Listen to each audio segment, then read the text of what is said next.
Apakah azab kubur akan habis untuk orang tua kita dan mereka mendapat nikmat kubur karena doa anak yang soleh? Ya, jadi amalan orang di dunia berpengaruh tentang orang yang sedang dikubur. Makanya Nabi sendiri waktu melewati dua kuburan tersebut, Nabi mendoakan mereka.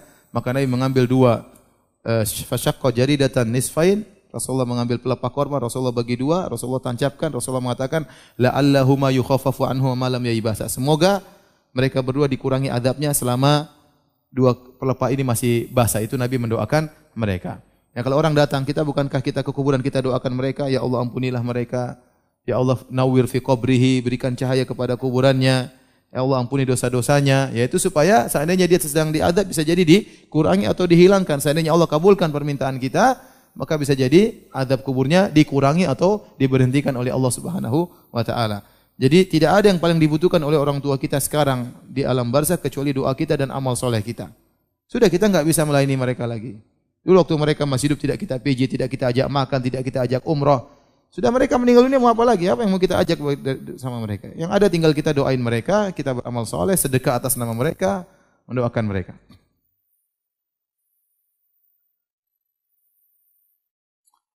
Ustaz, apa hukumnya menaburkan bunga di atas kuburan saat ziarah? Enggak ada faedahnya. Enggak ada faedahnya. Apalagi kalau bunganya mahal ya. Ghibah terhadap orang yang tidak dikenal. Cara minta bagaimana? Seperti ghibah artis. Jadi kalau orang memang dia mujaharah, dia menampakkan maksiatnya, maka ghibah tentang dia enggak ada masalah. Karena dia sendiri bongkar-bongkar maksiatnya, paham? Dia sendiri bongkar-bongkar maksiat, orang semua sudah tahu, ini sudah rahasia umum. Orang seperti yang rahasia umum, ghibah dia tidak mengapa. Tapi kalau antum daripada ghibah dia mending antum zikir ya. Ya. Tapi seandainya antum ghibah dia tidak mengapa karena dia mujaharah, dia menampakkan maksiat yang dia lakukan ya. Tapi tidak usahlah ngapain kita ghibah orang itu pada maksiat yang dia tampakkan. Mending kita doain semoga dia dapat hidayah. Tapi seandainya seorang menggibah seorang artis yang tidak kenal, mau kenalan juga susah ya. Ya udah berdoa kepada Allah agar Allah mengampuni dosa-dosa dia. Tidak ada cara lain kecuali Allah mengampuni dosa-dosa dia dan kita menyebutkan kebaikan dia pada perkara yang di majelis yang mungkin kita pernah menggibahnya. Apakah ruh orang yang telah meninggal akan tinggal di rumahnya selama 40 hari? Dan bagaimana memperingati hari ke-7 sampai 100 hari kematian? Ini bukan akidahnya orang Islam ya.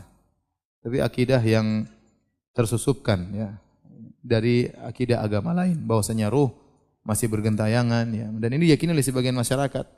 Makanya hari-hari tertentu mereka siapkan kopi sama nasi goreng. Ini hobi bapakmu dulu ya.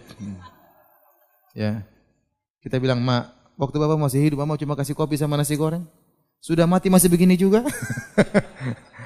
Harusnya beli yang lebih enak buat bapak. Ini semua adalah akidah yang tidak ada dalam Islam. Tidak ada. Yang ada jin yang bergentayangan. Adapun roh sudah selesai. Dia masuk alam barzah, dapat adab ataupun dapat nikmat.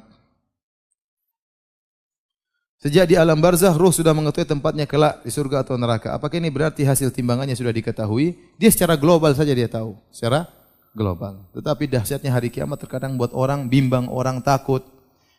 Para anbiya tahu mereka di surga, tapi mereka tatkala di padang mahsyar mereka juga takut, ya. Karena kondisi sangat apa? Mengerikan. Mereka tahu mereka di surga, ya. Dan mereka juga ketakutan. Ya. Para sahabat yang sudah Nabi katakan Abu Bakar di surga, Umar di surga, di dunia mereka takut. Tidak pernah bilang-bilang saya di surga ada, mereka takut. Padahal mereka sudah dibilang sama Nabi, kamu masuk apa? Surga. Dan mereka tidak pernah mengatakan saya di surga, apalagi saya ngajak kamu nanti ke surga. Tidak ada. Di kondisi di hari kiamat perkara sangat dahsyat, tidak semudah yang kita bayangkan. Ya. Meskipun seorang mungkin dia sudah diperlihatkan secara global tentang di surga, ya. Tetapi bukan berarti kemudian dia sudah tahu hasilnya, tidak. Dia tahu secara global, tetapi tetap dia tatkala hisab tetap ada ketakutan yang dia hadapi. Tapi demikian saja. Ini yang lainnya tanya sama ustaz yang lainnya. Subhanakallah bihamdik asyhadu an la ilaha illa anta astaghfiruka wa atubu ilaik. Assalamualaikum warahmatullahi wabarakatuh.